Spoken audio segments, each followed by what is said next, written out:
Assalamu alaikum, dear students. I welcome you all in my today's lecture that is about interviews. In last lecture, we discussed what is the process of employee selection and testing, and what are the selection devices which we normally use, and what are the procedures which are being employed by the employers during the recruitment and selection, and to test the employees and to select the employees and to take different tests, okay, and what are the methodology of the test and what is the reliability and validity of the test. So these things we discussed in earlier lectures.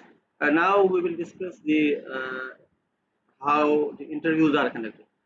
The next step in recruitment selection is when you complete the written test and all other testing procedures and shortlist the candidates as per the results of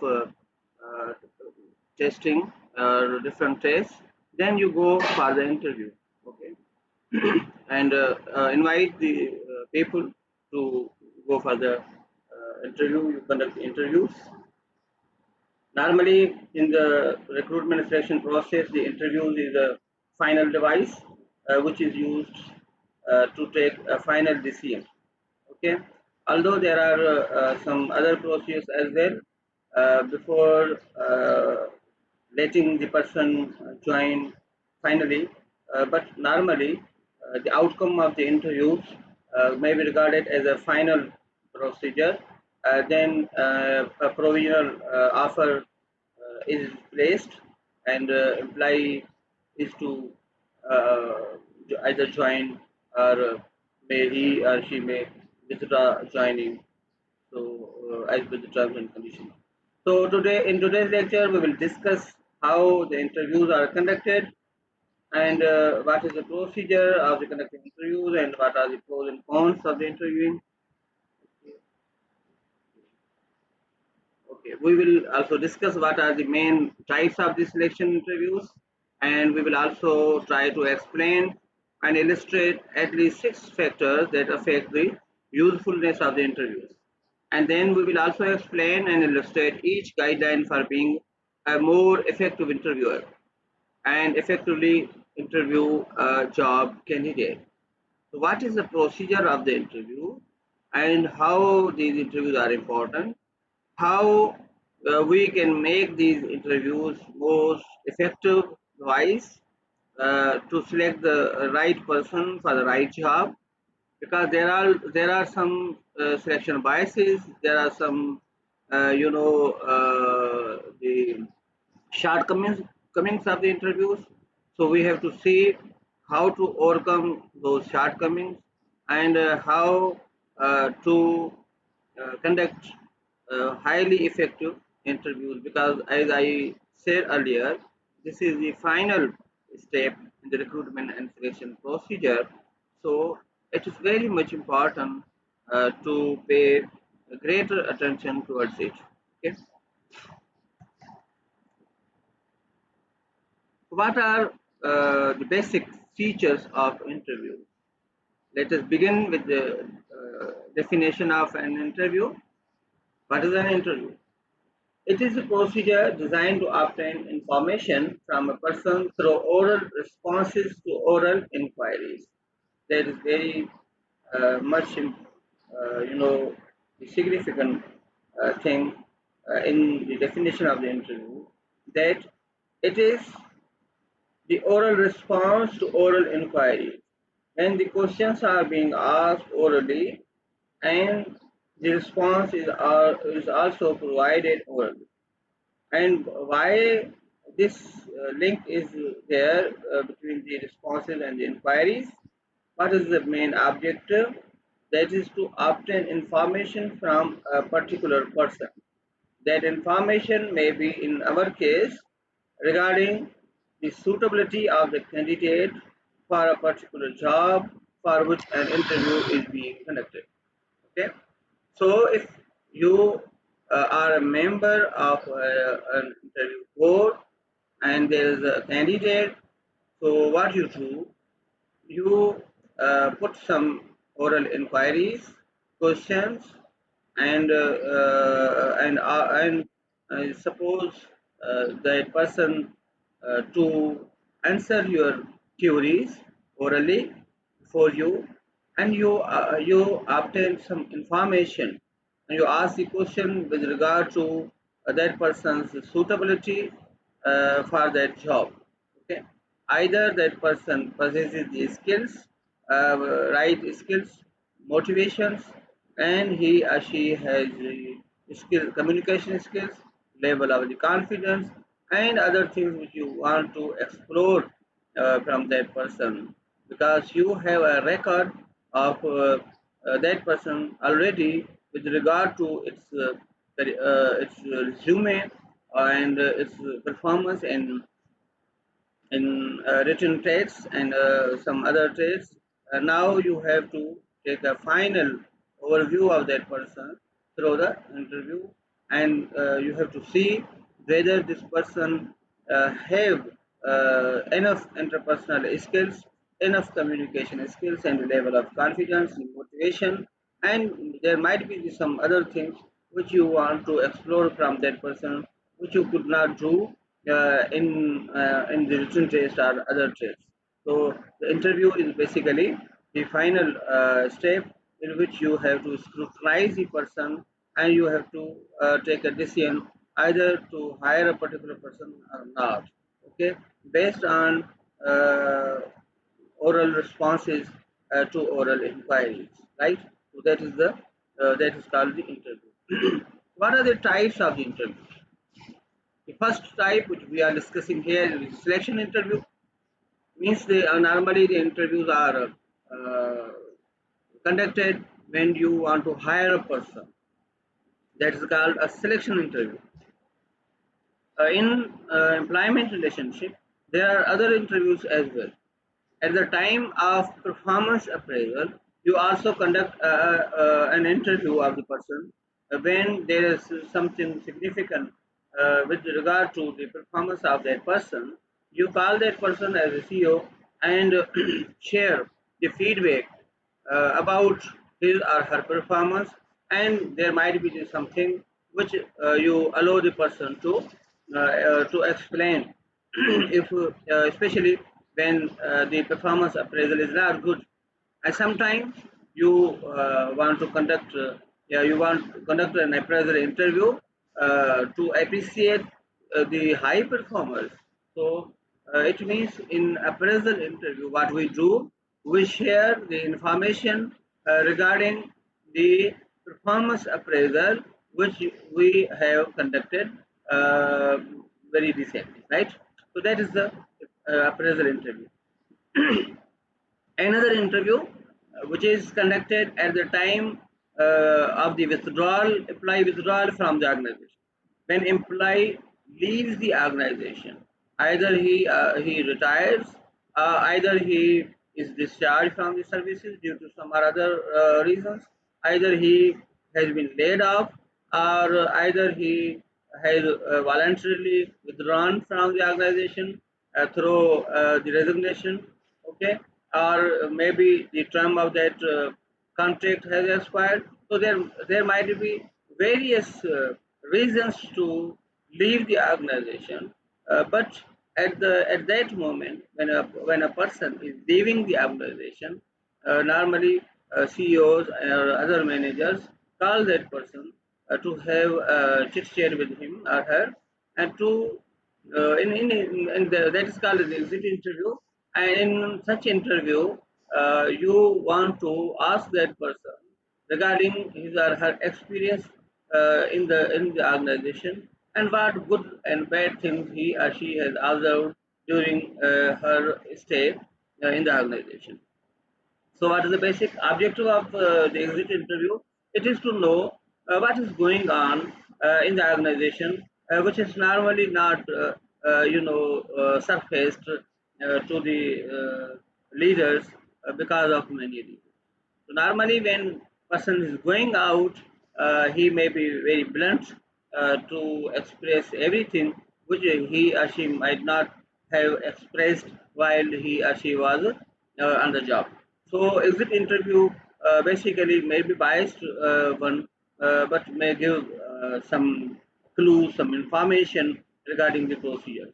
I have seen a particular experience of such exit interview in a hospital where the CEO of that hospital calls every patient who is discharged from the hospital when he or she was admitted.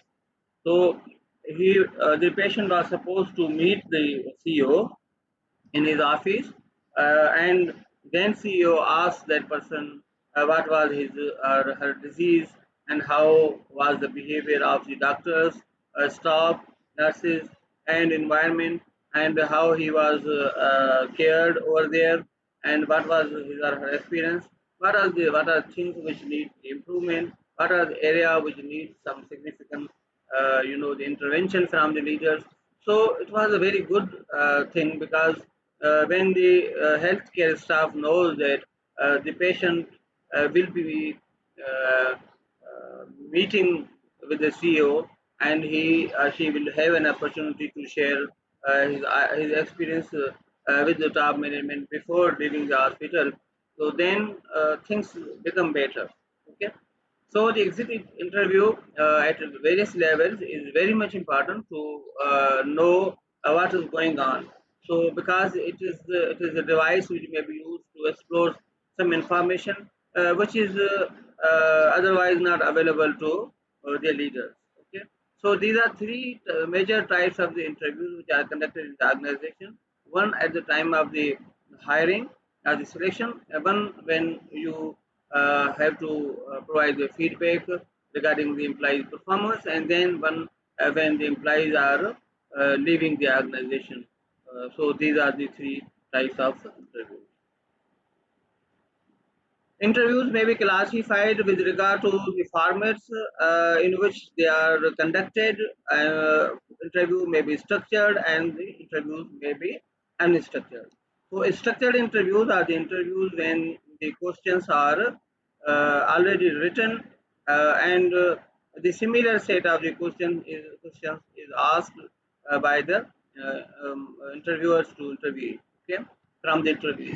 It means you ask the interview similar questions. Okay, आपने एक list बना दी होती है questions की, और वो same जो questions हैं वो आप हर एक उम्मीदवार से आप पूछते हैं। तो ये क्वेश्चंस पहले से अगर आपके पास मौजूद हैं, लिखे हुए हैं, तो इस किस्म का जो फॉर्मेट है उसको स्ट्रक्चर फॉर्मेट कहते हैं। ठीक है, यानी कि पहले ही आपने वो इन्फॉर्मेशन ले लिया। आमतौर पर जो एग्जिट इंटरव्यू होता है वो स्ट्रक्चर फॉर्मेट में लिया जाता है। ठीक है, कि उसमें पता होता है कि हमें इससे क्या इन्फॉर्मेशन लेनी है। मतलब कि मिसाल के तौर पर जैसे मैंने पेशेंट की एग्जांपल दी, तो उसमें हम क्या करते हैं कि पूछते हैं, हाँ भाई आप किस बीमारी में एडमिट हुए, कब एडमिट हुए, और फिर जो है वो इससे पहले क्या बीमारी थी, कहाँ पहले कहाँ गए थे, यहाँ कैसे पहुँचे। ठीक है, फिर आप पूछते हैं कि यहाँ पे जो आपका कितने दिन का स्टे रहा, और आपको जो है वो किस वार्ड में आप एडमिट थे, क्या बीमारी थी, और इलाज किस तरह किया, किसने किया, कैसे किया, अस्पताल कैसा था। ठीक है, और इसकी कोई पॉजिटिव पॉइंट्स बताएं, इसकी कोई नेगेटिव पॉइंट्स बताएं। मतलब तकरीबन जो है उस एक लेवल की ही चीज़ें होती हैं, क्योंकि हर जो पेशेंट है जो मतलब डिस्चार्ज होकर जा रहा है, तो आपने उनसे तकरीबन एक ही जैसी इन्फॉर्मेशन लेनी है। ठीक है, उनके उनसे अपनी बीमारी के बारे में पूछना है, उनसे आपने सेहत के बारे में पूछना है, उनसे आपने जो है वो डॉक्टरों के रवैये के बारे में पूछना है, अस्पताल के बारे में पूछना है, एनवायरनमेंट के बारे में पूछना है। तो मैं वो स्ट्रक्चर ही बता रहा हूँ। स्ट्रक्चर फॉर्मेट जो है वो फॉर्मेट है जिसके अंदर आपके जो क्वेश्चंस हैं वो पहले से लिखे होते हैं। ठीक है, और उसमें आपने हर जो इंटरव्यूई है, हर जो बंदा है, उसने एक ही तरह के आपने सवाल करने हैं। ठीक है, यानी पहले से आपने एक क्वेश्चनियर आप तैयार करके रख लेते हैं और उन्हीं के मुताबिक आप उनसे सवाल कर लेते हैं। मैंने एग्जांपल दी हॉस्पिटल से, हॉस्पिटल की, जिसमें जो हॉस्पिटल जो है हर वो मरीज जो कि डिस्चार्ज हो जाता है उनसे इंटरव्यू लेती है। सही है, तो उनका अगर आप एक क्वेश्चन का फॉर्मेट बनाएं तो क्या बनाएंगे आप? लाजमी बात है, आप पूछेंगे हाँ जी मरीज का नाम क्या था, और मरीज की जो है वो डिजीज क्या थी, और कब एडमिट हुआ, कब डिस्चार्ज हुआ, ये इन्फॉर्मेशन होगी बेसिक। उसके बारे में आप उससे पूछेंगे हाँ जी आपका जो स्टे था वो कैसा रहा, डॉक्टर्स का एटीट्यूड कैसा था, नर्सेज का कैसा था, दवाइयाँ वक्त पे मिलती थी नहीं मिलती थी, ठीक है, इलाज कैसा होता था, वॉशरूम की सफाई थी या नहीं थी, वार्ड की सफाई थी या नहीं थी, वार्ड बॉयज आते थे या नहीं आते थे, बेडशीट वगैरह जो है वो चेंज होती थी या नहीं होती थी, ठीक है। तो और उसके अलावा मेडिसिन आपको यहाँ से मिलती थी या नहीं मिलती थी, डॉक्टरों का और उसका रवैया कैसा था, आपको फूड जो मिलता था वो कैसा मिलता था, सही था, उसकी क्वालिटी ठीक थी, टाइम से मिलता था, ठीक है, और कूलिंग एनवायरनमेंट कैसा था, हॉस्पिटल में किस तरह की चीज़ें थी। मतलब आप अगर उन मरीजों के हवाले से क्वेश्चन बनाए तो तकरीबन सेम ही होगा, ठीक है। तो आप हर एक से एक ही पूछेंगे, जबकि आप देखें कि अप्रेजल इंटरव्यू में अगर आप जाएंगे तो परफॉर्मेंस में उसमें आप ज़्यादातर जो है स्ट्रक्चर फॉर्मेट आप नहीं ले सकते, क्योंकि हर बंदे की जो है वो परफॉर्मेंस अप्रेजल अलग अलग हो सकती है, ठीक है। किसी ने जो है वो बहुत हाई परफॉर्म किया है, किसी ने कम किया है, किसी ने बिल्कुल पुअर परफॉर्मेंस की है, तो आपने हर बंदे से उससे रिलेटेड जो है वो सवाल करेंगे, यानी वहाँ पे कोई एक पर्टिकुलर स्ट्रक्चर जो है वो आप बना के नहीं रख सकते और जो कि सबके लिए आप यूज़ करें, ठीक है। तो वो आप समझें कि एक जिस तरह इंफॉर्मेशन फ्लो होती जाएगी, जिस तरह हालात चेंज होते जाएंगे, उस हिसाब से आप नए नए सवाल जो है करते जाएंगे, पहले से आप सवाल बना के नहीं रखते। हाँ, कुछ सवाल हो सकता है आपके एज एन इंटरव्यूअर पहले आपके पास जहन में मौजूद हो, मगर जैसे जैसे आपकी बात बढ़ेगी तो आपने जो है वो सवाल जो है वो मतलब चेंज होते रहते हैं, ठीक है, आगे होते जाएंगे। इस तरह के जो स्ट्रक्चर्ड इंटरव्यूज हैं कुछ प्रोग्राम्स में भी होते हैं, जहाँ पे आपने आमतौर पर देखा होगा टीवी प्रोग्राम्स में कि वहाँ पर जो है वो कपल्स को बुलाते हैं, ठीक है। तो वो फिर एक बंदे को अलग कर देते हैं और दूसरे को जो है वो बिठाते हैं, उनसे पूछते हैं, हाँ जी आपका जो स्पाउस है और उसको कलर कौन सा पसंद है, उसको खाने में क्या चीज़ पसंद है, और ये वो सेम सवाल फिर दूसरे स्पाउस से जो रिपीट करते हैं। तो ये भी एक किस्म का ये एक स्ट्रक्चर्ड इंटरव्यू है, जिसमें आपके जो क्वेश्चंस हैं वो पहले से आपने लिख के रखे हुए हैं, डिज़ाइन करके रखे हुए हैं, वो स्ट्रक्चर्ड इंटरव्यू। अनस्ट्रक्चर्ड इंटरव्यू जो है वो एक फ्लो है, फ्लो की सूरत में चलता है। उसमें जो है वो आपके पास सवाल पहले से लिखे हुए होना ज़रूरी नहीं होता, ठीक है। चंद एक जो मेजर क्वेश्चंस हैं वो हो सकता है आप लिख लें, नोट कर लें अपने होमवर्क के तौर पे, मगर फिर जो है वो ओवरऑल इंटरव्यू जो है वो चलेगा एक फ्लो की तरह चलेगा, ठीक है। जैसे जैसे इंफॉर्मेशन जो है एक्सप्लोर होती जाएगी और उसी तरह जो है आपके सवाल जो है वो डेवलप होते जाएंगे, ठीक है। तो आमतौर पर आप देखें कि जो इंटरव्यूज हैं नॉर्मली इदारों में लिए जाते हैं तो वो अनस्ट्रक्चर्ड होते हैं, ठीक है जी। कोई और क्वेश्चन वर्षा?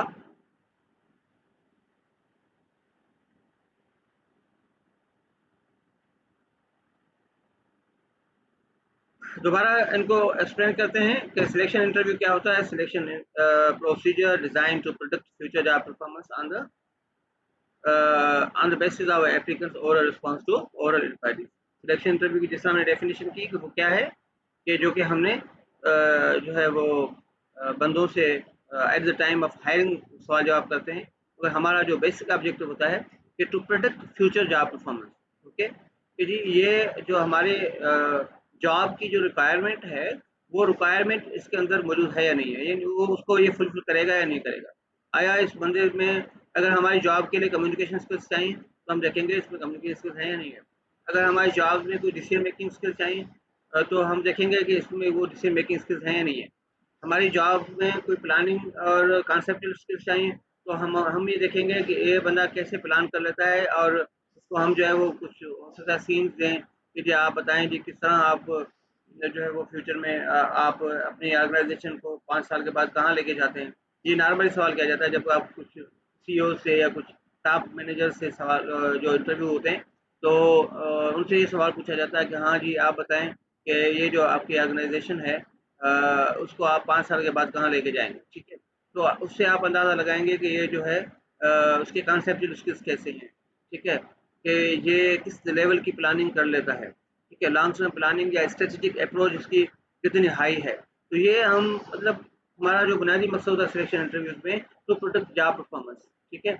हमें पता होता है कि ये जो हमारी जॉब है उससे रिलेटेड ये स्किल्स हैं, नॉलेज है, और ये आया ये चीज़ इसमें है या नहीं है, तो वो हम इंटरव्यू के जरिए ही उसमें से एक्सप्लोर करेंगे।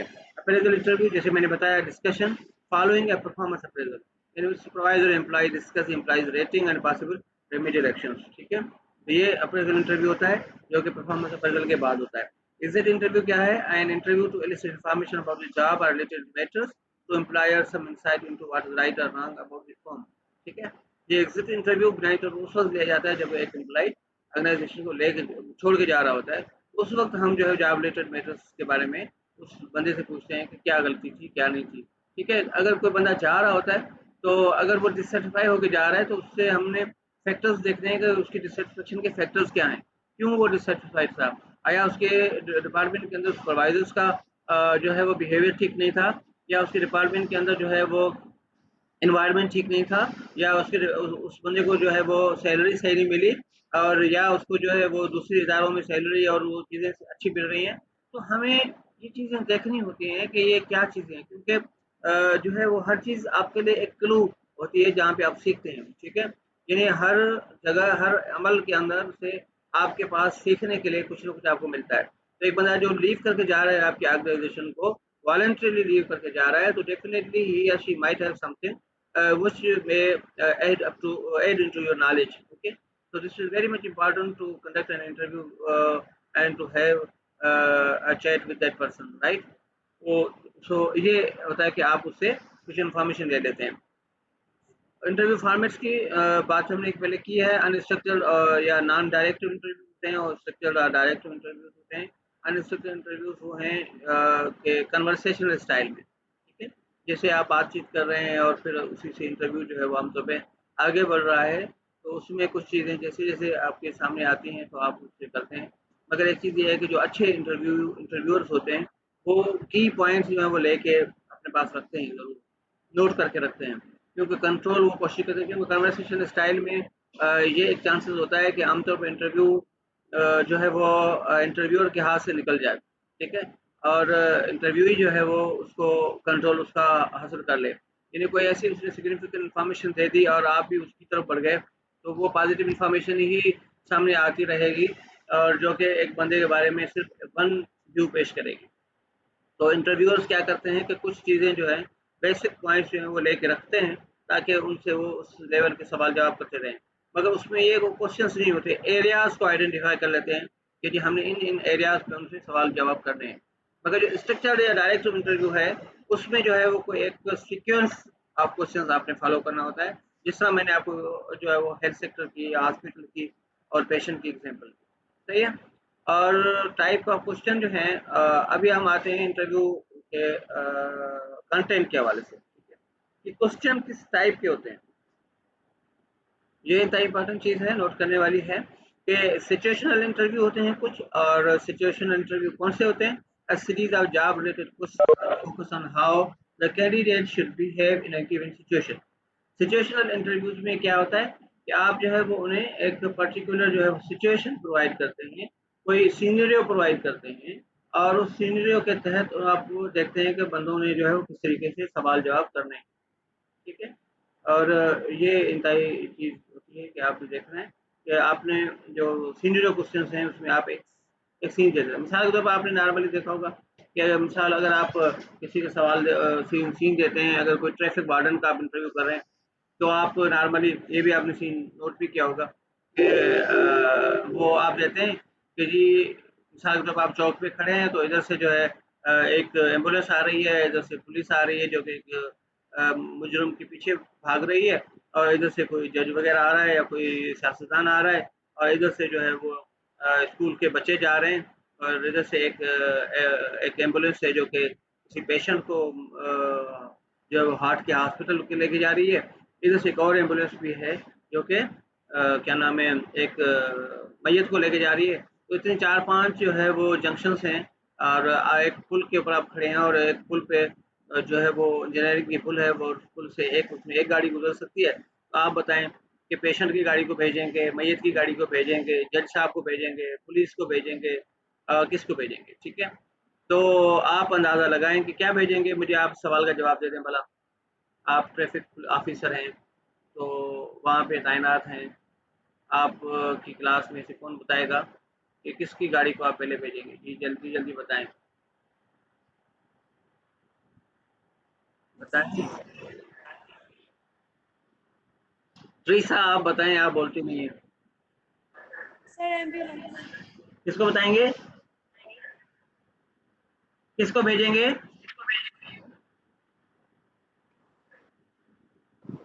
लो, आप बताएं जवाब।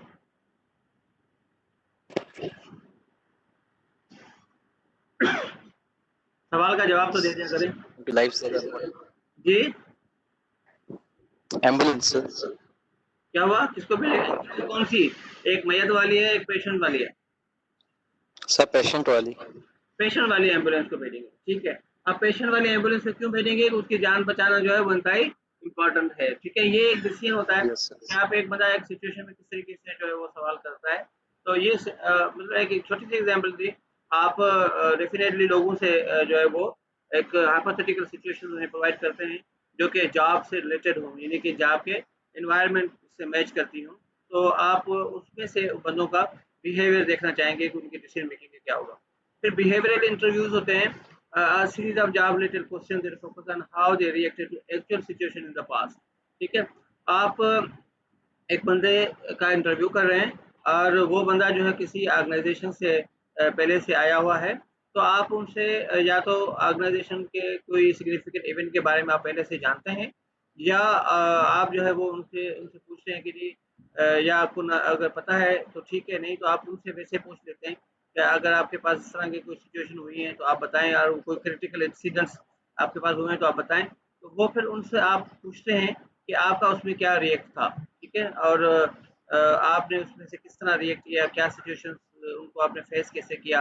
मिसाल के तौर पर वो कोई सिचुएशन, अगर कोई एम्प्लॉज की स्ट्राइक की हो, ठीक है, कोई फायर लेवल की हो, इमरजेंसी हो, और उसके अलावा कोई फाइनेंशियल क्रंचेस हो, कुछ इस किस्म के कोई भी प्रॉब्लम हो, तो वो आप उनसे पूछ सकते हैं कि जी इस तरह की अगर प्रॉब्लम है तो आप उसमें क्या कर सकते हैं। मिसाल के तौर पर एक किसी यूनिवर्सिटी के लिए कोई हाई लेवल की जो है वो पोजीशन के लिए इंटरव्यू था।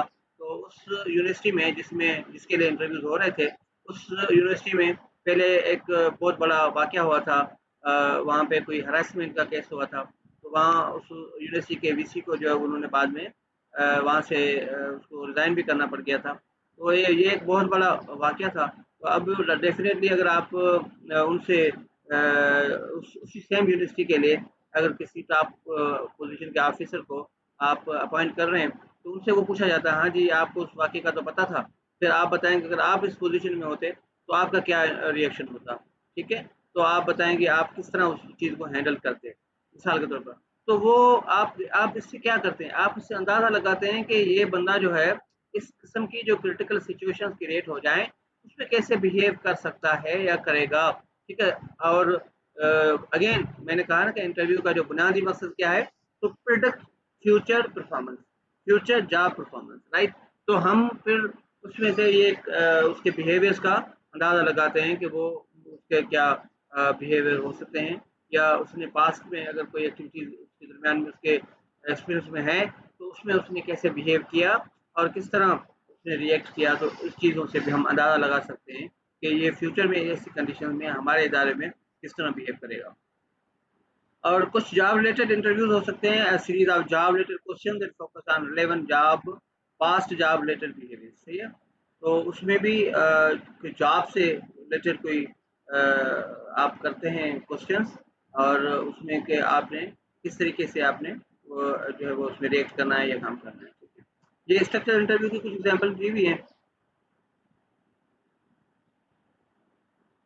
ठीक है। ये स्ट्रक्चर इंटरव्यू की गाइड दी हुई है कि किस तरह हो सकता है, ठीक है। आपको नज़र आ रहा है कि उसमें जॉब का इंटरेस्ट होगा, नेम वगैरह, what do you think about the job position, और why do you want to, ये, ठीक है। फिर उसमें करंट वर्क स्टेटस के बारे में सवाल हैं, वर्क एक्सपीरियंस के बारे में सवाल हैं, ठीक है। फिर उससे मुख्तलिफ चीज़ों के बारे में जो है सवाल जो है वो हो सकते हैं, ठीक है। और एजुकेशनल बैकग्राउंड के बारे में सवाल हैं, आफ्टर जॉब एक्टिविटीज़ के बारे में, कुछ पर्सनल लाइफ के बारे में सवाल जवाब हैं, ठीक है। तो ये आप समझिए कि चीज़ें हैं कुछ जिनसे जो है वो हम अंदाज़ा लगा सकते हैं कि जो है वो स्ट्रक्चर इंटरव्यू किस तरह हो सकता है।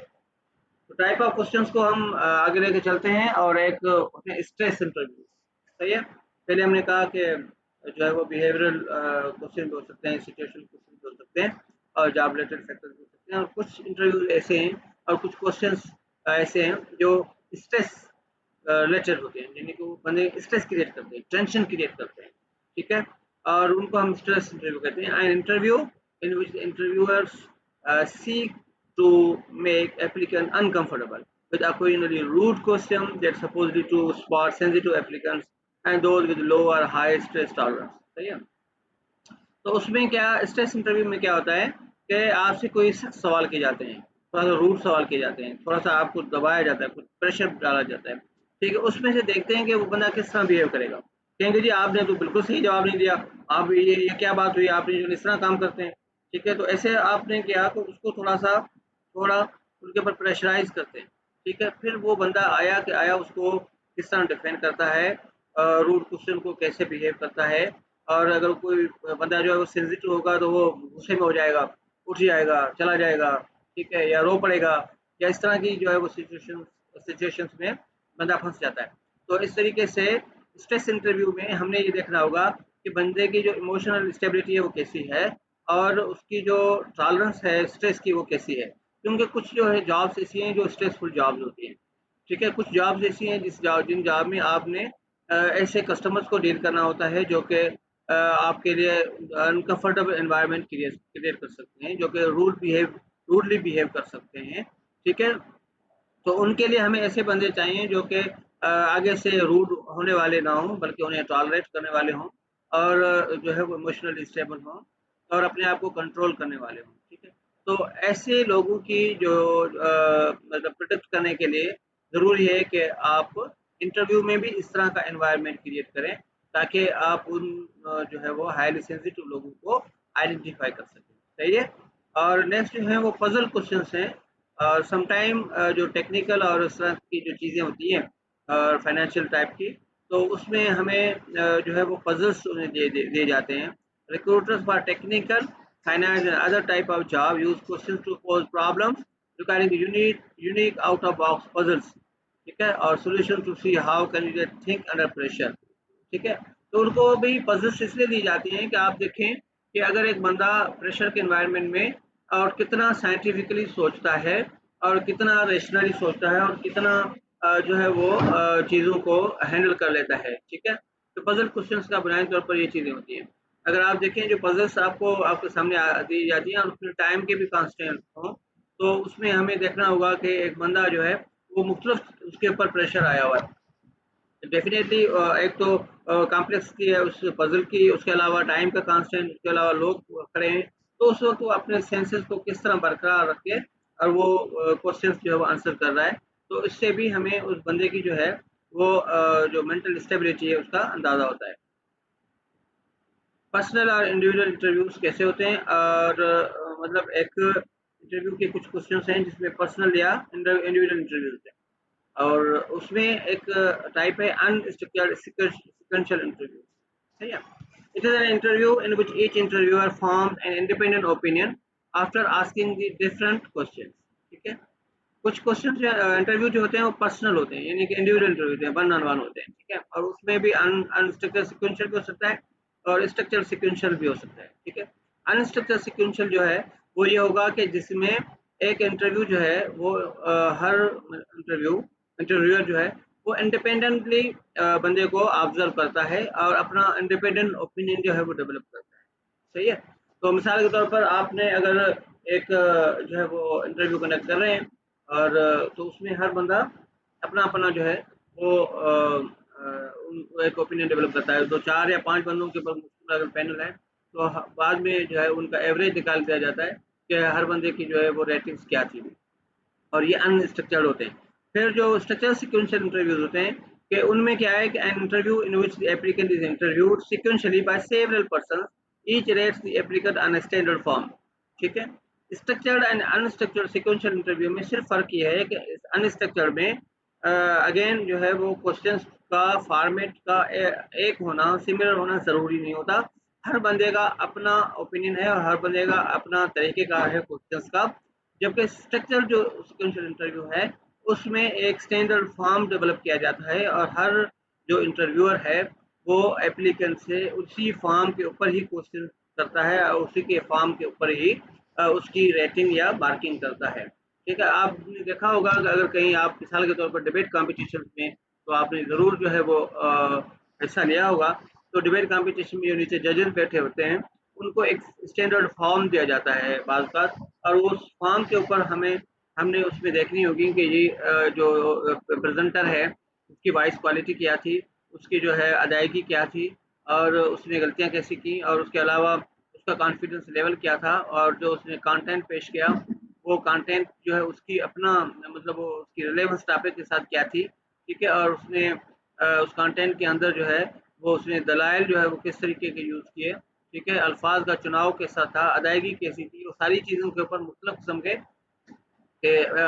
पहलुओं को मद्देनजर रखते हुए एक फॉर्म जो डिज़ाइन किया जाता है, और हर बंदा उसी फॉर्म के ऊपर उस बंदे को रेट करता है। ठीक है, 1 से 5 तक मिसाल के तौर पर उसको मार्क्स देते हैं, 5 हाईएस्ट नंबर होता है और 1 जो है वो कम नंबर है।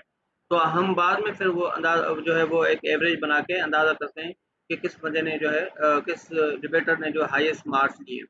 और उसके मुकाबले में जो अनस्ट्रक्चर्ड हो, आप समझेंगे जो उनके पास कोई स्टैंडर्ड फॉर्म नहीं होता, और हर बंदा अपना ओपिनियन देता है। आप मिसाल के तौर पर उसको कहें जी 1 से 5 तक उसकी आप रेटिंग करें, तो वो खुद ही अंदाज़ा लगा के, हालांकि वो इसी अपने प्रोसेस में ये सारी चीज़ें चेक करता है। ठीक है, अनस्ट्रक्चर्ड में क्या होता है, उसमें भी सारी चीज़ें चेक करता है, मगर चूंकि कोई स्ट्रक्चर फॉर्म नहीं है, तो उस बंदे का उसका थिंकिंग पैटर्न जो है वो किसी एक जगह पे आकर रुक जाता है। इसमें बायसनेस क्रिएट हो सकती है। मिसाल के तौर पर एक बंदे को सिर्फ उसकी अदायगी पसंद आ गई। ठीक है जी, उसने आवाज़ पसंद आई, उसने इशारे कर रहा है, ये कर रहा है, वो कर रहा है, जोश जज्बा, और वो उसको जो है ज़्यादा रेटिंग दे दी, कंटेंट को नहीं दी।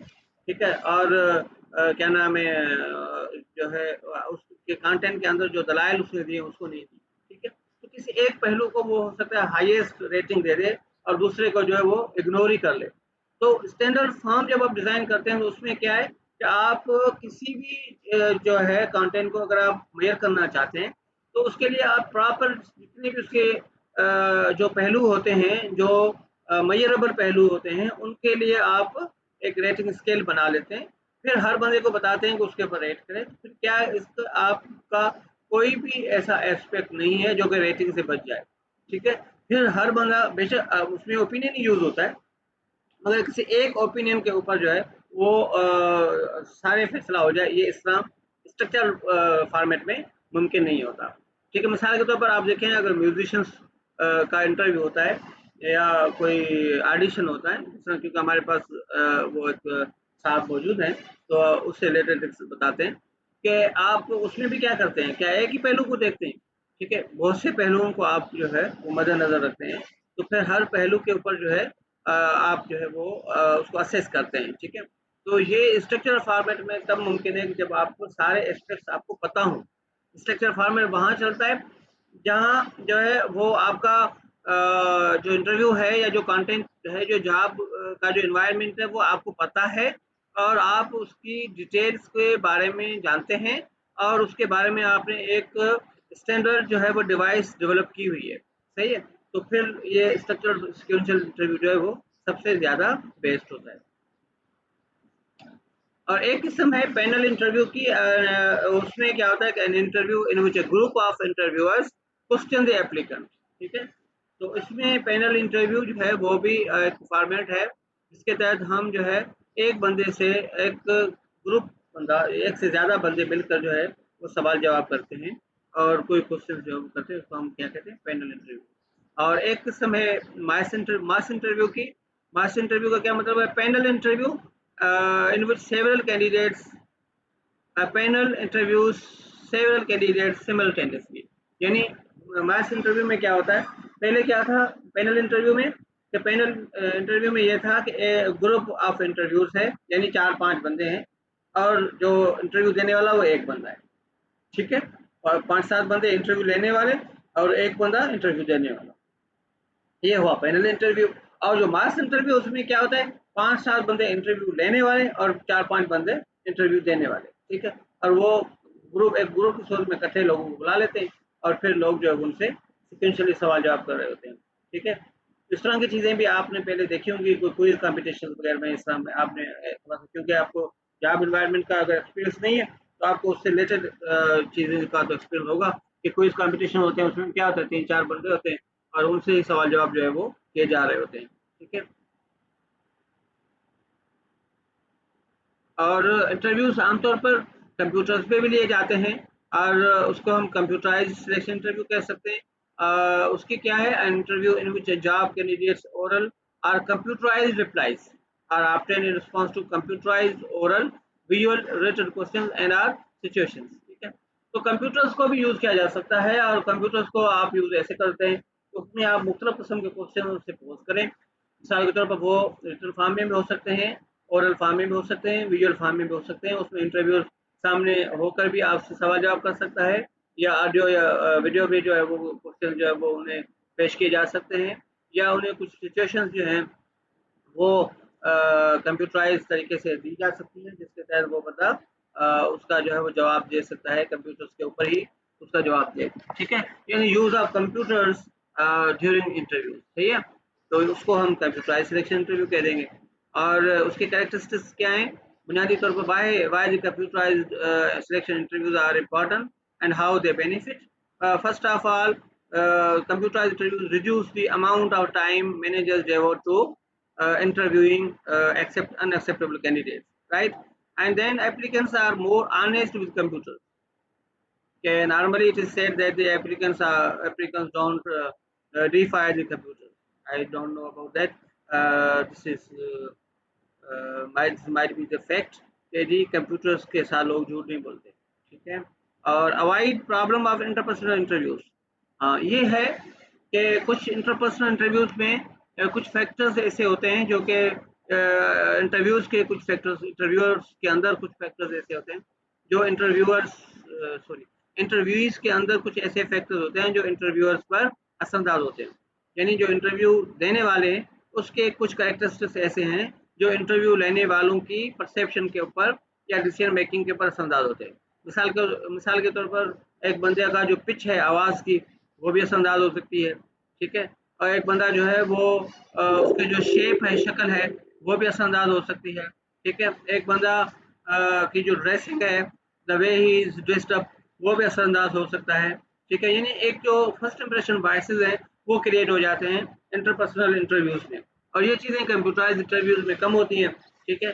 और ये जो बायसेस है वो कम होती है, लिहाजा कंप्यूटराइज जो इंटरव्यूज हैं और या कंप्यूटर असिस्टेड जो इंटरव्यूज हैं उसमें हम इन बायसेस को कंट्रोल कर सकते हैं। ठीक है।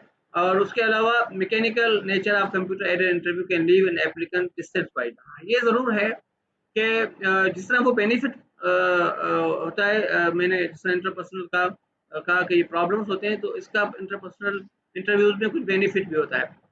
बेनिफिट क्या होता है कि एक इंटरव्यू जो है वो कम से कम अपने आप को डिफेंड भी कर जाता है और अपनी बात जो है वो कंप्लीटली रख लेता है, लोग जो है वो उसको सुन लेते हैं।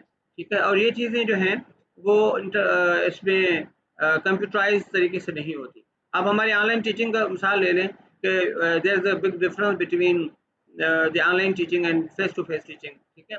और हम लोग जो है ना ये महसूस करते हैं कि ऑनलाइन टीचिंग में जो है वो जो एक बॉन्ड है वो क्रिएट नहीं होता। ठीक है। स्पेस में वो एक टीचर और स्टूडेंट के दरमियान में एक बॉन्ड डेवलप होता है, वो नहीं होता। और आप देखें लोग जो हैं वो दूर दूर बैठे होते हैं तो वो इन्फॉर्मेशन कोई उस लेवल तक इन्फॉर्मेशन तो पहुंच रही है, नॉलेज तो पहुंच रही है। ठीक है।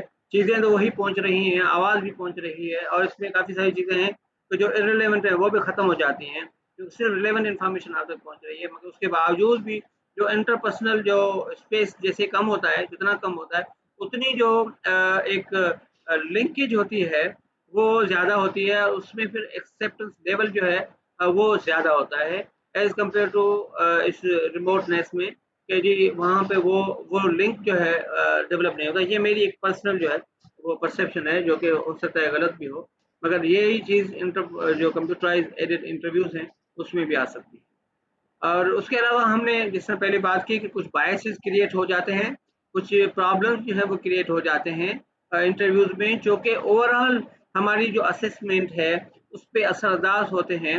और देखें एक बंदे को आप अगर इंटरव्यू लेते हैं और इंटरव्यू के बाद आप उसको मिसाल के तौर पर सिलेक्ट नहीं करते तो सिलेक्ट न करने का जो बेसिक जो क्राइटेरिया है वो क्या होना चाहिए कि उस बंदे की that person inability to fulfil the job requirement, job related requirement, और वो तब होगी जब आप उससे क्वेश्चंस जो करें वो आप इस तरह वैलिड करें, या जिन जो फैक्टर्स हैं वो आप आइडेंटिफाई करें, तो वो फैक्टर्स जो हैं वो जॉब रिलेवेंट हों। मगर ऐसे फैक्टर्स जो जिनका जॉब परफॉर्मेंस के ऊपर कोई जो रिलेवेंस नहीं है, और उन फैक्टर्स की बुनियाद पर अगर किसी बंदे को आप रख लेते हैं या आप उसको डिनाई करते हैं, हायर नहीं करते, तो ये जो है एक बायसनेस है और एक गलत बात है जो कि अवॉइड होनी चाहिए। नॉर्मली इंटरव्यूज में इस चीज़ की जो है वो ज़्यादा जो है वो आजकल आ जाती है कि लोग जो है वो बंदे को देखकर फैसला करते हैं, उस बंदे की सलाहियतों को और उस बंदे की जो खूबियां हैं और उस बंदे की जो जॉब रिलेटेड जो करेक्टरिस्टिक्स हैं या जो उसके स्किल्स हैं उन्हें नहीं देखा जाता। तो ये इंतहाई जो है गलत बात है, और ये इस तरह के जो बायसेस हैं उन्हें ख़त्म होना चाहिए इंटरव्यूज में, ताकि राइटफुल जो है वो कैंडिडेट्स को ही हम सिलेक्ट करें और राइटफुल तरीक़ेकार से के मुताबिक ही हम इंटरव्यूज ले सकें। तो उसमें जो सबसे जो इम्पोर्टेंट चीज़ है जो कि जो बायसनेस क्रिएट करती है, that is the first impression bias. The tendency for the interviewers to jump to the conclusion or make snap judgments about candidate during the first few minutes of the interview. ठीक है, और इसमें negative बायस भी होता है कि unfavourable information about an applicant influences interviews more than does positive information. तो first impression में क्या होता है? फर्स्ट इंप्रेशन में ये होता है कि एक बंदा जो है वो आके बैठा और उसके बैठने के अंदाज से ही लगा कि ये बंदा जो है ठीक नहीं है। ठीक है, तो इंटरव्यूअर जो हैं वो आके जनाब समझ लेते हैं कि ये बंदा जो है वो काबिल नहीं है। देखें, कुछ चीज़ें ऐसी हैं जो ट्रेनेबल होती हैं, कुछ चीज़ें ऐसी हैं जो ट्रेनेबल नहीं होती। बाज़ लोग जो है थोड़े से टेढ़े होते हैं और मिसाल के तौर पर वो मगर ये है कि अगर उनको रख लिया जाए और उनको फिर बाद में उनकी थोड़ी-सी पॉलिशिंग और थोड़ी-सी ऑर्गेनाइजेशनल एनवायरनमेंट के अंदर उनकी ट्रेनिंग्स की जाए, तो वो लोग जो है ऑर्गेनाइजेशन के लिए बेहतर हो सकते हैं। अगर हाईली स्किलफुल हैं, टेक्निकल लोग हैं, सिर्फ उनको इस बुनियाद पे कि उसने ड्रेसिंग सही नहीं की हुई या उसने वो बैठने का उसका अंदाज ठीक नहीं था, ठीक है, या उसका बात करने या उसका जो एंटर होने का अंदाज नहीं था, या मिसाल के तौर पर वो तो इंटरव्यूअर इस बात पे भी बुरा मना जाते हैं कि एक बंदा आया है और आके डायरेक्ट कुर्सी पे बैठ गया, तो वो कहते हैं जी अच्छा, इसका मतलब इसने तो हमें जो है हमसे परमिशन भी नहीं ली बैठने की। तो ये चीज़ें जो होती हैं कि ये वो फैक्टर्स हैं जो यकीनन इम्पोर्टेंट फैक्टर्स हैं। यकीनन इंटरव्यूज को जो है वो ख्याल उनका रखना चाहिए इन चीज़ों का, और they should know the etiquettes of the interviews, but these are not job relevant, totally job relevant factors. सही है, आप सिर्फ उन चीज़ों के ऊपर जो है आप उनका अंदाज़ा नहीं लगा सकते। ठीक है, या मिसाल के तौर पर आप जो पहले इंफॉर्मेशन एक बंदे ने दे दी, अगर वो इंफॉर्मेशन में कोई गड़बड़ हुई या कोई नेगेटिव इंफॉर्मेशन कहीं से आ गई, तो आप फिर उसी के ऊपर ही रुक जाएं और वो फैसला कर लें। ठीक है, या मिसाल के तौर पर एक बंदे ने बात की है और उसने बोलने की कोशिश की है, तो पहले ही उसने कोई प्रोनाउंसिएशन की मिस्टेक कर दी या कोई स्पेलिंग मिस्टेक अगर आपको उसकी सीवी के अंदर नजर आ गई, तो सिर्फ इस एक बात को लेकर आप चल पड़े कि जी आपकी तो सीवी में ही स्पेलिंग मिस्टेक है, तो आप आगे जाके क्या करेंगे। ठीक है, तो इस तरह की कुछ चीज़ें जो माइनर चीज़ें हैं जो कि उस इंटरव्यू के ऊपर हावी हो जाएं, तो ये चीज़ें ठीक नहीं होती। तो हमने देखा है अपने एक्सपीरियंस में कि बाज़ बात लोगों को एक इंटरव्यू लिया जाता है और उनसे सिर्फ पूछा जाता है कि स्पेलिंग मिस्टेक, स्पेलिंग जो है वो बताई जाती है कि जी इसकी स्पेलिंग बताओ। अब ये है कि एक बंदा मिसाल के तौर पर कंप्यूटर साइंस का इंटरव्यू दे रहा है या जो है वो बिजनेस डिपार्टमेंट का इंटरव्यू दे रहा है, आप उनसे किसी एक जो है वो लफ्ज़ की पूछें, स्पेलिंग पूछें और वो अनफॉर्चुनेटली स्पेलिंग जो है वो उसकी सही ना बता सके, तो आप कहें जी कि इसको आपकी क्योंकि एक वर्ड है उसकी स्पेलिंग नहीं आती, तो लिहाजा आप जो है वो इस जॉब के लिए फिट नहीं है। तो मुझे मेरा ख्याल है ये फर्स्ट इंप्रेशन बायस है, ये खत्म होना चाहिए। इस तरह की हरकतें जो नहीं होनी चाहिए। ठीक है, और देखें आप उसको देखें, हम लोग जिस तरह मैंने कहा था जो स्ट्रक्चर फॉर्मेट है उसमें क्या होता है, आप सारे एस्पेक्ट्स लिख लेते हैं, सारे एस्पेक्ट्स आप नोट कर लेते हैं, तो हर एस्पेक्ट को आप आइडेंटिफाई करें ना, और उसके बाद आप उसकी मार्किंग करें, उसके बाद उसकी रेटिंग करें। अगर आप ये कहें कि जी नहीं हम ये देख लेंगे कि जी पहले जो है वो बंदा किस तरह है, और एक ही चीज़ जो आपके पास सामने आ गई आप उसी को फाइनल समझ लें, तो ये गलत बात है और ये गलत तरीक़ेकार है, ठीक है? तो ये फर्स्ट इंप्रेशन बायस जो है, जिसमें नेगेटिव इन्फॉर्मेशन के आ जाने से ही आप पॉजिटिव इन्फॉर्मेशन को इग्नोर कर लें, ये एक गलती है जो कि ज़्यादातर इंटरव्यूअर्स करते हैं, जो कि नहीं होनी चाहिए, ठीक है? सेकंड पॉइंट जो है वो है मिसअंडरस्टैंडिंग द जॉब। ये इतना इम्पोर्टेंट चीज़ कि ज़्यादातर इंटरव्यू लेने वाले बंदों को जॉब रिलेटेड इंफॉर्मेशन नहीं होती, ठीक है? और आमतौर पर देखा है जो पैनल इंटरव्यूज़ होते हैं या जो जो इंटरव्यू बोर्ड बनते हैं या ख़ास तौर पे पब्लिक सेक्टर ऑर्गेनाइजेशंस में जो बोर्ड बने होते हैं, उन बोर्ड में कुछ लोग ऐसे बैठे होते हैं जो कि उस जॉब से रिलेवेंट नहीं होते, ठीक है? मिसाल के तौर पर अगर आप एक सब्जेक्ट के लिए टीचर अपॉइंट करना चाह रहे हैं और जो एक्सपर्ट आपने बिठाए हुए हैं वो उस सब्जेक्ट के हैं ही नहीं, ठीक है? तो वो कैसे सवाल जवाब उनसे करेंगे, ठीक है? तो वो डेफिनेटली इनकरेक्ट जो है वो मतलब असेसमेंट करेंगे, ठीक है? इसमें क्या है misunderstanding, not knowing precisely what the job entails and what sort of candidate is best suited causes interviewers to make decisions based on incorrect stereotypes of what good applicant is।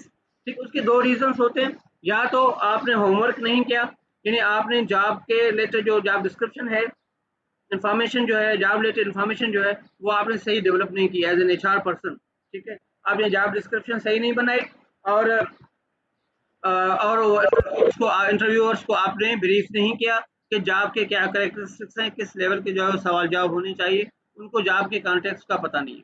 दूसरी सूरत में जिस तरह मैंने कहा कि पब्लिक सेक्टर ऑर्गेनाइजेशन में क्या होता है कि वहाँ पे जो इंटरव्यूज बोर्ड बने होते हैं, इंटरव्यू बोर्ड पे जो लोग हैं उनको उनके कॉन्टेक्स्ट का नहीं पता होता, ठीक है? उसमें बाज़ औक़ात इर्रेलेवेंट लोग बैठे होते हैं और उन लोगों को ज़्यादा वेटेज मिल जाता है, ठीक है?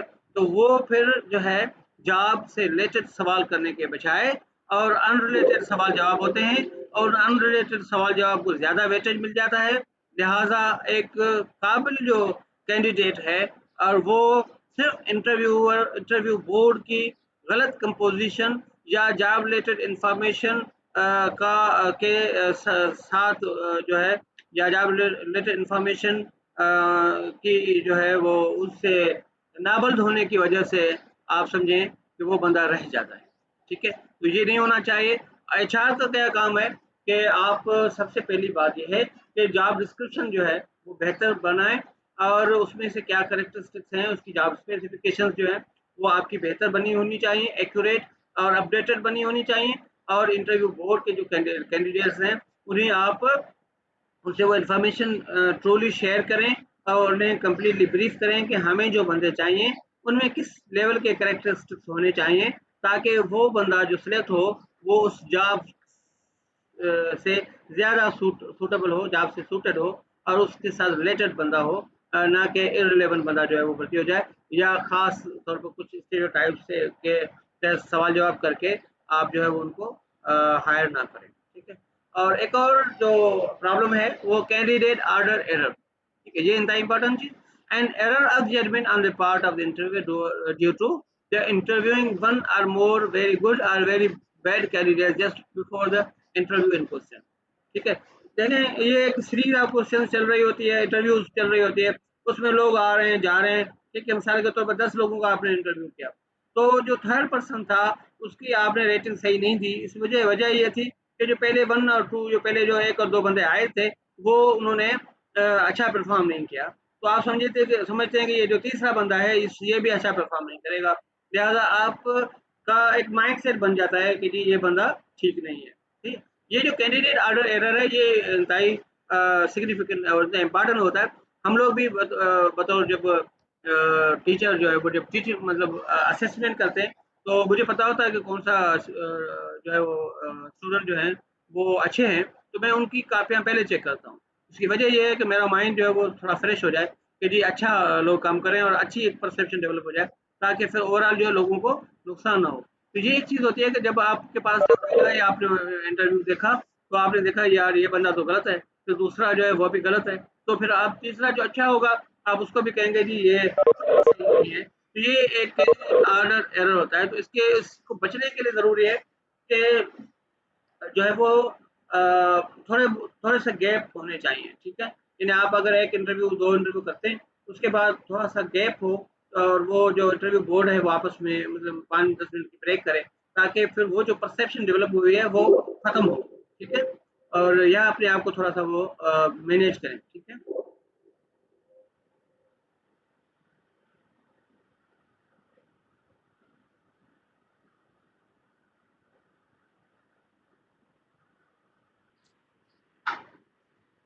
Then there is the factor which affects the interviews, that is the non-verbal behavior and impression management. Okay? Interviewers inferences of the interviewer's personality from the way he or she acts in the interview have a large impact on the interviewer's rating of the interview. Okay. Normally, the clever interviewees attempt to manage the impression they present to persuade the interviewers to view them very favorably. Okay. इसमें पहले भी मैंने बात की कि जो non verbal behaviour है वो भी इनका जो है वो इन्फ्लुएंशियल है और इन्फ्लुएंस करता है इंटरव्यूअर्स की परसेप्शन पर या उनकी डिसीजन मेकिंग के ऊपर, ठीक है?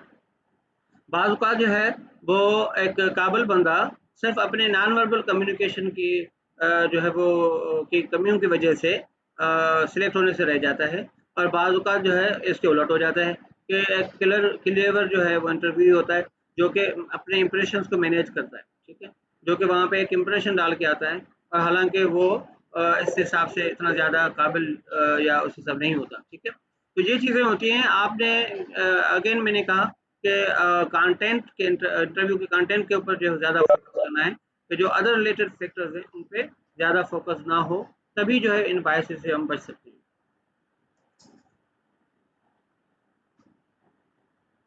कुछ पर्सनल कैरेक्टरिस्टिक्स हैं, अट्रैक्टिवनेस है जेंडर या रेस की और वो जो है वो असरअंदाज होते हैं।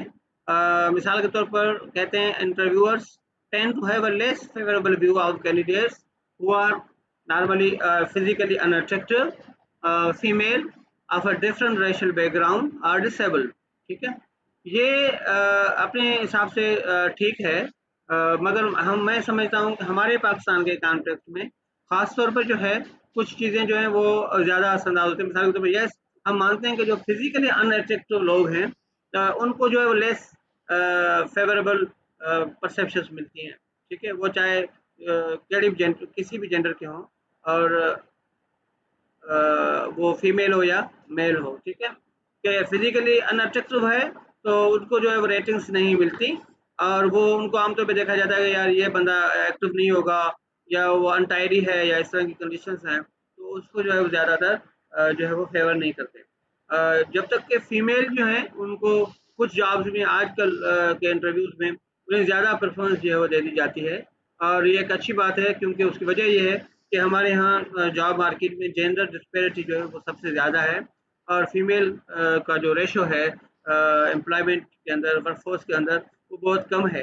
इसकी वजह ये है कि अभी अच्छी बात ये है कि कुछ जो है वो इंटरव्यूअर्स जो हैं वो इस बात से अवेयर हैं, तो इस हिसाब से जो है वो फीमेल को अगर वो क्वालिफ़ाई कर जाती है, बाकी सारी चीज़ों में सेलेक्ट होके आ जाती है, तो इंटरव्यू में अगर उसका नॉर्मल इंटरव्यू अच्छा थोड़ा-सा अच्छा हो, तो वो उन्हें आमतौर पर फ़ेवर मिल जाती है, ठीक है? तो ये चीज़ें होती हैं कि उन्हें ज़्यादातर सपोर्ट मिल जाती है, मगर ये है कि कुछ रेशियल बैकग्राउंड और डिसेबिलिटी के जो फैक्टर्स हैं, वो भी बाज़ औक़ात असरअंदाज़ होते हैं और जिस वजह से उन लोगों को जो है वो फ़ेवर नहीं मिलती, ठीक है?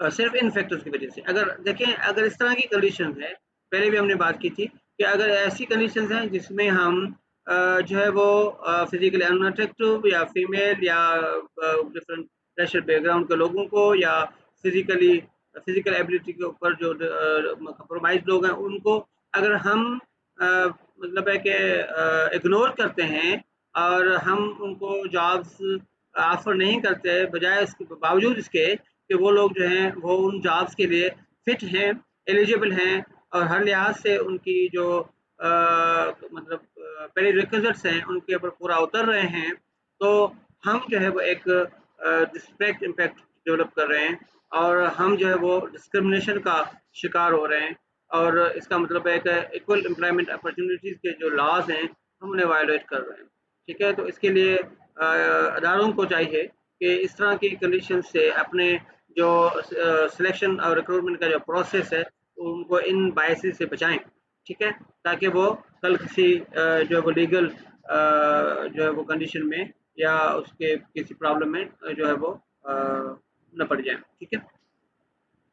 उसके अलावा जो फैक्टर ज़्यादा असरअंदाज होता है that is the interviewer behaviour affecting the interview outcome, ठीक है।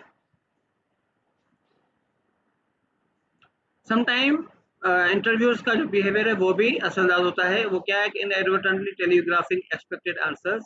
समटाइम जो इंटरव्यूअर्स क्या करते हैं कि ऐसा सवाल करते हैं और उसके साथ साथ जवाब भी जो है वो उसका हिंट दे देते हैं, तो वो भी असरअंदाज होता है कि आप जवाब जो है वो उसको फीडिंग कर जाते हैं।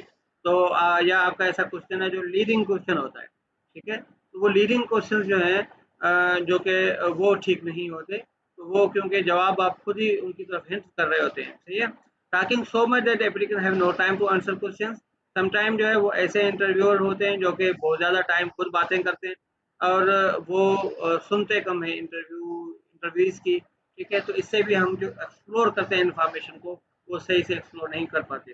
लेटिंग दी एप्लीकेंट डोमिनेट इंटरव्यू, जिस तरह पहले भी मैंने बताया था कि बाजू का जो है अगर जो अनस्ट्रक्चर्ड इंटरव्यूज में ऐसे होता है कि इंटरव्यू ही जो है वो डोमिनेट हो जाता है इंटरव्यू के ऊपर, कि वो अपनी पॉजिटिव इंफॉर्मेशन शेयर करता है और उस पॉजिटिव इंफॉर्मेशन से इंटरव्यूअर जो है वो मुतासर हो जाता है और फर्दर जो वो सुनता रहता है उसको, और वो उसको जो है वो डोमिनेट करके तो एक इम्प्रेशन डेवलप कर जाता है पूरे पैनल के ऊपर, ठीक है। तो ये बात भी आप समझिएगा हमारी असेसमेंट के ऊपर असरअंदाज होती है, क्योंकि हमारा जो बुनियादी मकसद है, मैंने कहा था कि to predict future performance, basic objective है इंटरव्यूज का, और to predict future job performance. और फ्यूचर जॉब परफॉर्मेंस को प्रेडिक्ट हम तब कर सकते हैं जब हम बंदे को सिलेक्ट करें तो हम जो जॉब परफॉर्मेंस के जो करेक्टरिस्टिक्स हैं, जो फैक्टर्स हैं, उन्हें मद्देनजर रखें, ना कि उसके अलावा जो उसके अलाइड फैक्टर्स हैं उनके को मद्देनजर रखते हुए जो है वो आप हम डिसाइड करें। Then acting more positively toward a favoured or similar to the interviewer applicant, ठीक है। बाद बात क्या होता है कि जो इंटरव्यूअर है वो अपने जैसे बंदों को जो है वो ज़्यादा फोकस दे जाता है। मिसाल के तौर पर अगर फीमेल इंटरव्यूअर है तो वो फीमेल्स को मतलब दी जाती है प्रेफरेंस, बावजूद उसके कि वो हो सकता है कि इतनी एलिजिबल ना हो, ठीक है। या आप जिस रेशल बैकग्राउंड से या जिस जोग्राफिकल बैकग्राउंड से ताल्लुक़ रखते हैं और इंटरव्यू जो है वो भी उसी रेशल बैकग्राउंड से या उसी जोग्राफिकल बैकग्राउंड से या एथनिक रिलीजियस बैकग्राउंड से ताल्लुक़ रखता है, तो आप उसको जो है वो फेवर कर जाएँ। तो इस तरह की चीज़ें जो हैं वो भी असरदार होती हैं और ये भी बायसनेस को क्रिएट करती हैं। आमतौर पर हमारे यहाँ यही होता है कि अगर जो इंटरव्यू लेने वाले हैं वो कोशिश करते हैं कि ख़ास तौर पर जब अगर वो इंटरव्यू लेने वाले या बोर्ड में कुछ लोग जो जैसे मैंने कहा कि पॉलिटिकल बैकग्राउंड के लोग बैठे होते हैं, तो वो कोशिश करते हैं कि जो उनके इलाके के लोग हैं, जो उनकी एरिया के लोग हैं या उनकी ज़ुबान बोलने वाले लोग हैं या उनके वोटर्स लोग हैं, तो उनको ज़्यादा मतलब है कि जॉब मार्केट में फेवर मिल जाए या उनको अगर वो इंटरव्यू में होते हैं तो वो सिलेक्ट हो जाएँ, ठीक है। तो वो अपने एक नंबर बनाते हैं, अपनी पॉलिटिकल एक डेवलप करते हैं जो है रेपुटेशन, ठीक है। तो ये चीज़ उनके लिए तो बेहतर है, मगर उन इदारे के लिए बेहतर नहीं होती, जो कि जो है एक ऐसे बंदे को सिलेक्ट कर लिया जो कि उससे उससे ज़्यादा अच्छे लोग जो हैं वो वहाँ लिस्ट में मौजूद हों, ठीक है। तो ये आप समझें कि फिर भी एक राइटफुल पर्सन के ऊपर आपने किसी दूसरे बंदे को जो है वो प्रेफ़रेंस दे दी, तो ये भी एक गलती है जो कि नहीं होनी चाहिए, ठीक है।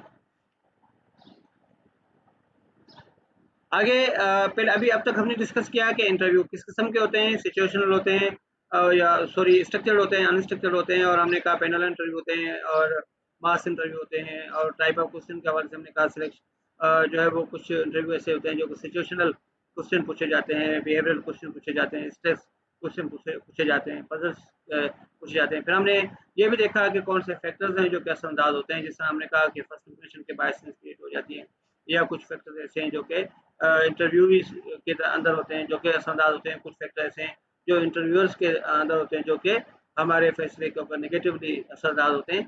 तो अभी हम नेक्स्ट जो है वो बात करते हैं कि हम अगर इन बायसेस को मद्देनजर रखते हुए हम इन प्रॉब्लम्स को मद्देनजर रखते हुए, हम इन टाइप्स ऑफ इंटरव्यू क्वेश्चन को मद्देनजर रखते हुए हम क्या करें कि एक बेहतर इंटरव्यू हम डेवलप कर सकें, ठीक है। और हम एक अच्छा इंटरव्यू जो है वो डिज़ाइन करने या कंडक्ट करने के लिए हमें क्या प्रोसीजर फॉलो करना चाहिए। तो ये सबसे इम्पोर्टेंट चीज़ है जो कि हमें सीखनी चाहिए बीइंग एचआर पर्सन, क्योंकि हम लोग ज़्यादातर हमारी जिम्मेदारी होती है कि इंटरव्यू जो है वो कंडक्ट हो और जो उसकी आउटकम्स हों वो बेहतरीन आउटकम्स हों, और जो इंटरव्यू का कंडक्ट हो वो भी एज पर रूल हो, एज पर प्रोसीजर हो, और उसमें क्वालिटी को मद्देनज़र रखा जाए।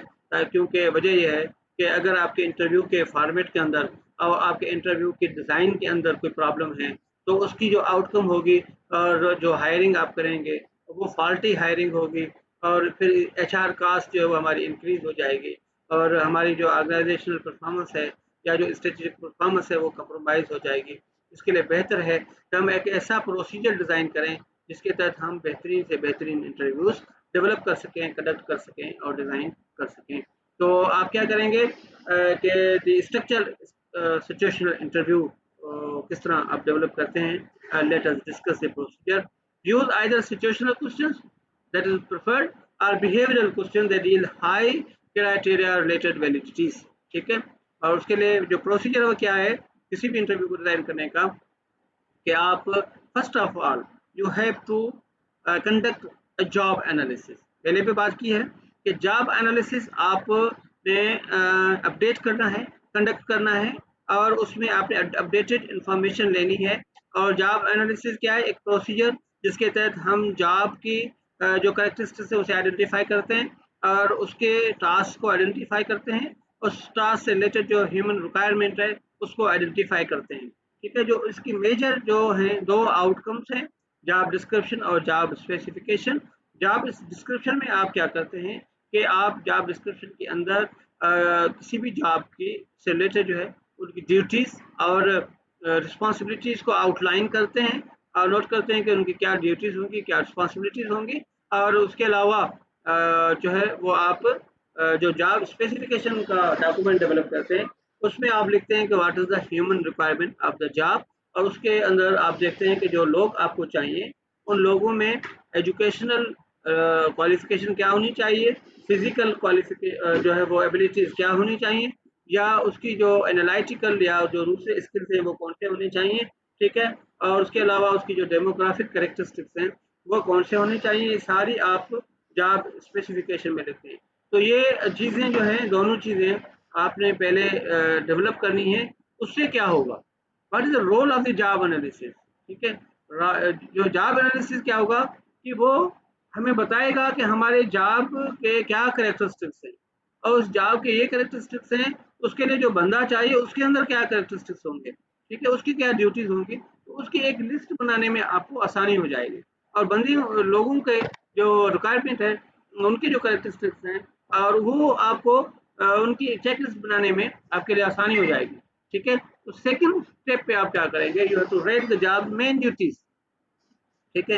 यानी आप कोई भी जॉब लिखें, उस जॉब में आप देखें कि उस जॉब की कोर ड्यूटीज क्या हैं, कोई मेजर जो उसके मतलब एक्शन हैं वो क्या हैं, मेजर जो रिस्पॉन्सिबिलिटीज हैं वो उस जॉब की क्या हैं, ठीक है। कोर जो ड्यूटीज हैं वो क्या हैं, क्योंकि जिसके ऊपर आप कंप्रोमाइज नहीं कर सकते। कुछ चीज़ें ऐसी हैं जिन पे आप कंप्रोमाइज कर सकते हैं, कुछ चीज़ें ऐसी हैं जिन पे आप कंप्रोमाइज नहीं कर सकते, ठीक है। मिसाल के तौर पर टीचर की जॉब के लिए आपको क्या चाहिए, एक ऐसा बंदा जिसके अंदर टीचिंग स्किल्स हो, ठीक है, जिसके अंदर जो है वो जो नॉलेज के ऊपर कमांड रखता हो, और जो जिसकी कम्युनिकेशन स्किल्स बेहतर हों, और जिसके लैंग्वेज स्किल्स बेहतर हों, जिसके टेक्नोलॉजिकल स्किल्स बेहतर हों, ठीक है। मगर ये है यकीनन एक चीज़ ये है कि वो टीचर जो कि फिजिकली अट्रैक्टिव हैं वो ज़्यादा जो है वो इन्फ्लुएंस करते हैं as compared to those who are not as much physically attractive. मगर ये फिजिकल अट्रैक्टिवनेस ये है वो फिर भी एक माइनर चीज़ है, ठीक है। जो मेजर चीज़ है वो कोर जो ड्यूटीज़ हैं या कोर जो कैरेक्टरिस्टिक्स हैं वो अलग हैं, ठीक है। तो वो हमें फोकस किस पे करना है, हमने कोर कैरेक्टरिस्टिक्स पे फोकस करना है, ना कि हमने जो माइनर कैरेक्टरिस्टिक्स हैं उनके ऊपर जो है हमें फोकस करना है। तो ये इंतहाई इंपॉर्टेंट चीज़ है, हमने ये देखना है कि उसकी जॉब की जो मेजर ड्यूटीज़ हैं वो क्या हैं, ठीक है। ये पहले ये होगा। ये हमने देखा। और उसके बाद तीसरी जो चीज़ है वो क्या है, जो थर्ड फैक्टर है, that is third step, that is the create interview questions. Okay, first आपने जॉब एनालिसिस किया और जो मेजर जो ड्यूटीज हैं उनको भी आपने आइडेंटिफाई किया, उनकी कैटेगरी बनाई, रेटिंग की कि जी कौन सी फर्स्ट पे होगी, कौन सी सेकंड पे, कौन सी थर्ड पे। ठीक है, उसके बाद आपने इंटरव्यूज के क्वेश्चंस डेवलप किए। ठीक है, जो स्ट्रक्चर आप चूंकि सिचुएशनल इंटरव्यू डेवलप कर रहे हैं, तो आपने क्या करना है कि उसके लिए आपने इंटरव्यू क्वेश्चंस जो है वो डेवलप करें। ठीक है, और आप देखें कि जो मेजर जो ड्यूटीज आपने इनलिस्ट की हैं उसके मुताबिक आपने इंटरव्यू क्वेश्चन जो है वो डेवलप किए। और स्टेप 4 पे आप क्या करेंगे, बेंचमार्क आंसर्स आप आइडेंटिफाई करेंगे कि उसका क्या आंसर हो सकता है। ठीक है, मिसाल के तौर पर अगर आप जो भी किसी ड्यूटी के आप बताते हैं कि आपकी ये जिम्मेदारी है, तो आपने क्या करना है, उसके लिए आपका जो प्रपोज आंसर है, जो राइट आंसर है वो भी आप आइडेंटिफाई करके रखते हैं। ठीक है, ताकि बंदों के जो क्वेश्चंस हैं, जो आंसर्स हैं, उन्हें आप अपने जो आंसर्स हैं उन्हें मैच करें, उसके बाद आप उनकी रेटिंग करें। ठीक है, स्टेप 5 में क्या होगा, appoint interview panel and then they conduct interviews. Okay, हालांकि स्टेप 5 इतना आसान नहीं है, मगर यह है कि आपने चूँकि आमतौर पर बाज़ जो है वो कंपनीज ने कुछ SOPs बना के रखी होती है, या इंटरव्यू पैनल के जो लोग हैं वो बाज़ फिक्स्ड होते हैं, और मतलब कुछ लोग फिक्स होते हैं और कुछ लोग जो है चेंज होते हैं, और आपने उनके लिए एक्सपर्ट्स जो है वो आइडेंटिफाई करने, और एक पैनल जो है वो आपने फाइनल करना है, और फिर उस पैनल से आपने कोऑर्डिनेट करके एक डेट जो है वो फिक्स करनी है, और आपने इंटरव्यू कंडक्ट करना है। ठीक है, it is simply this process, follow the activities. Okay,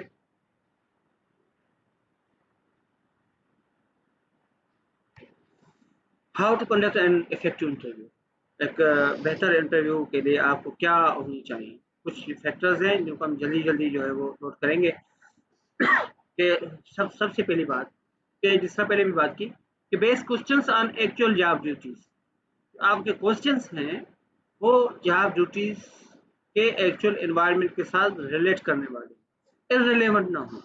job knowledge, situational and behaviourally oriented questions and objective criteria to evaluate interviews responses. You have to use uh, knowledge which is related to job. Okay, and those questions which reflect particular situations or particular behaviors in the organization. Okay, and you must use objective criteria to assess and evaluate the responses of the interviewees. Okay, वो कैसे, क्या आपने जो question बनाए वो उसमें job related duties और information जो है उसके साथ हो, उससे रिलेटेड हो, और जॉब से रिलेटेड ही सिचुएशंस आप उसमें ऐड करें।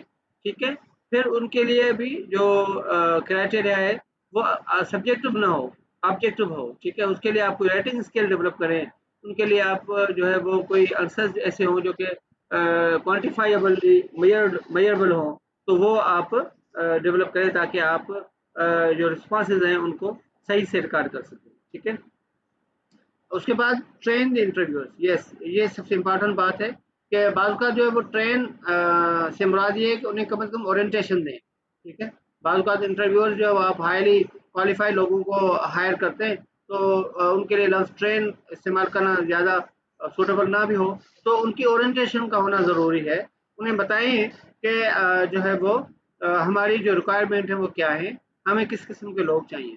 ठीक है, तो वो इस हिसाब से अगर बाज़ CEO या HR का जो अगर आपका बंदा उसको हेड कर रहा है या उसमें बतौर सेक्रेटरी हेड है, तो वो अगर इंटरव्यू कंडक्ट करने से कुछ दिन पहले या कुछ टाइम पहले लोगों को एक प्रेजेंटेशन दे के ब्रीफ कर दे, तो भी जो है वो उनको एक अंदाजा होगा कि हमारे पास हमें क्या करना है और किस किस्म के लोग सेलेक्ट करने हैं और कौन सी चीज़ों को हमें ज़्यादा प्रेफर करना है। ठीक है, use the same question with all candidates. क्योंकि स्ट्रक्चरल क्वेश्चन में आपने क्या करना है कि एक ही जो है वो फॉर्मेट जो है आपने फॉलो करना है थ्रू आउट द इंटरव्यू।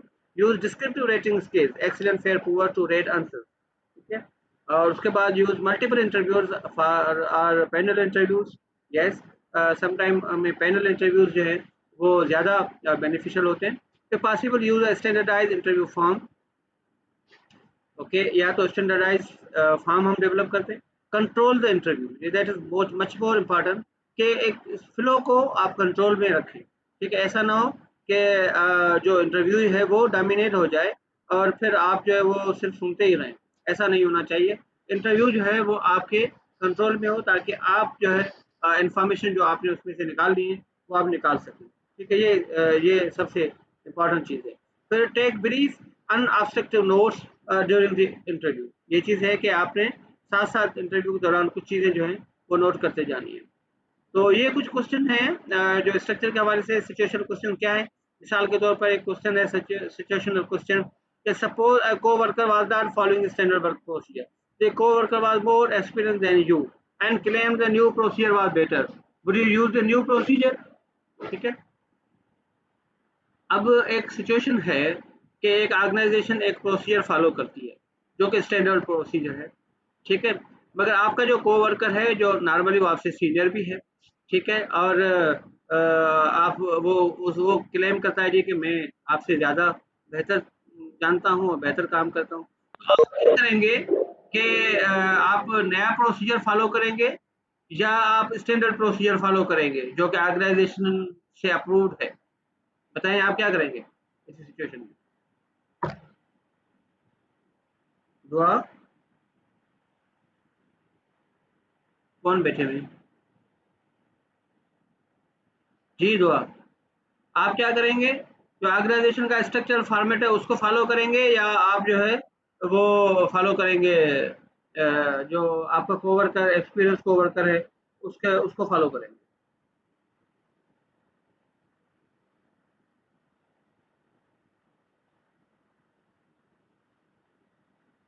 यकीनन हम स्टैंडर्ड क्वेश्चन को प्रोसीजर को ही फॉलो करेंगे, क्योंकि बुनियादी तौर पर हमारे लिए ये जो मुमकिन नहीं है कि एक बंदे को फॉलो करें, क्योंकि एम्प्लॉइज जो है वो नॉर्मली किसको फॉलो करेंगे? एसओपीज को फॉलो करेंगे या जो स्टैंडर्ड प्रोसीजर उन्हें फॉलो करेंगे। Suppose you are giving a sales presentation and difficult technical question across the around the that you could not answer, what would you do? ठीक है, तो अगर इस तरह की कोई कंडीशन है तो आपने क्या करना है? आप हो सकता है कि मदद कर लें, हो सकता है कि आप जो है वो उनसे टाइम ले लें कि जब बाद में इसका जवाब दे देंगे। तो कुछ पास्ट बिहेवियर क्वेश्चन हो सकते हैं, बैकग्राउंड क्वेश्चन हो सकते हैं, जॉब नॉलेज क्वेश्चन हो सकते हैं। कुछ एग्जाम्पल्स आपके सामने मौजूद हैं। ठीक है,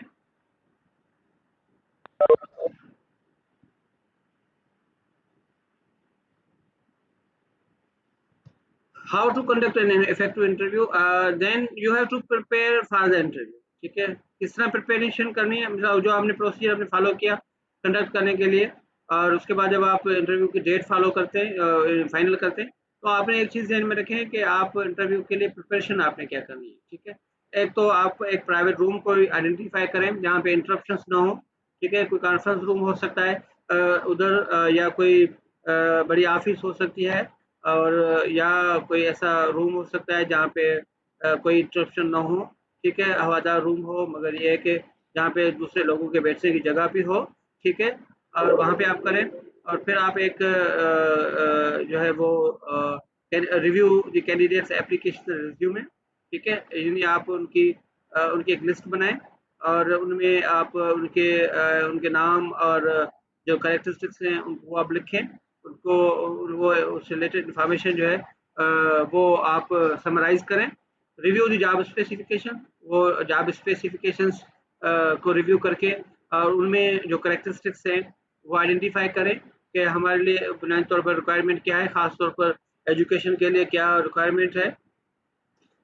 उसमें ये चीज़ ज़रूर देखी जाती है, इनको लोगों को ये बताया जाता है कि अगर हमें मिसाल के तौर पर कोई एक पर्टिकुलर डिग्री की रिक्वायरमेंट है, तो उसके साथ कौन-कौन से अलाइड डिग्रीज़ हैं, या सब्जेक्ट है या फ़ील्ड हैं जो भी एक्सेप्टेबल हैं, और कौन-सी जो कि एक्सेप्टेबल नहीं है। कौन-सा एक्सपीरियंस जो है वो रिलेवेंट है और कौन-सा एक्सपीरियंस जो है वो रिलेवेंट नहीं है। ठीक है, कौन से स्किल्स जो है वो रिलेवेंट हैं और कौन से स्किल्स जो रिलेवेंट नहीं हैं। ठीक है, उनकी एक चीज़ें होनी चाहिए मौजूद। ऐसा ना हो कि आप ये कहें कि जी कोई भी चीज़ जो है वो उनको आपके बोर्ड वाले जो है वो रिलेवेंट कह दें, जबकि आपके रिकॉर्ड के मुताबिक वो रिलेवेंट ना हो।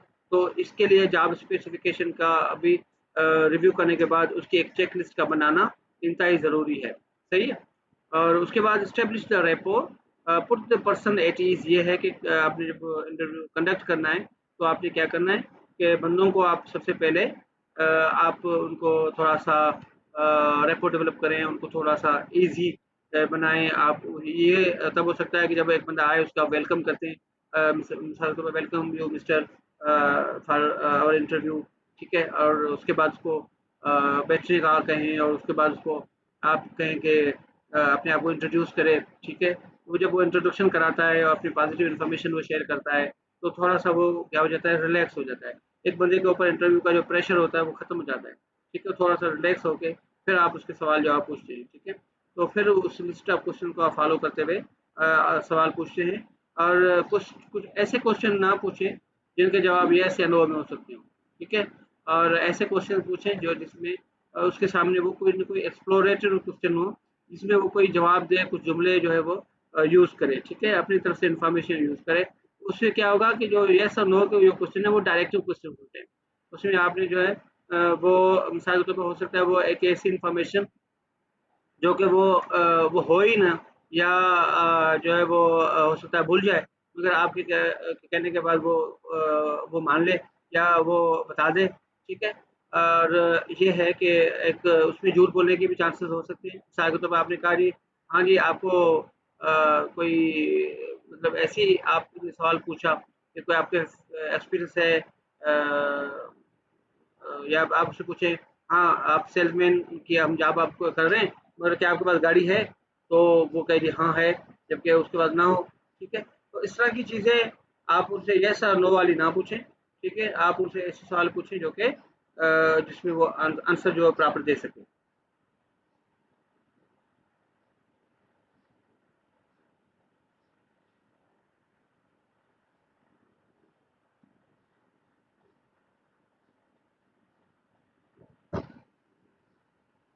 ओके, सही है। तो ये हमारे था इंटरव्यू का, और इंटरव्यू जो है वो किस तरीके से होते हैं और इंटरव्यू कैसे हम कंडक्ट करते हैं, ठीक है? आज का लेक्चर हमारा इसके बारे में था, और अगर किसी को कोई सवाल जवाब है तो वो हमसे पूछ सकता है, और आप you are welcome to ask any question if you want, okay? जी, क्वेश्चन पूछें, कोई है किसी का?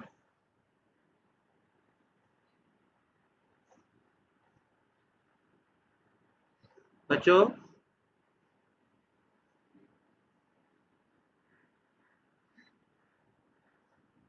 दुआ कोई क्वेश्चन? ओके।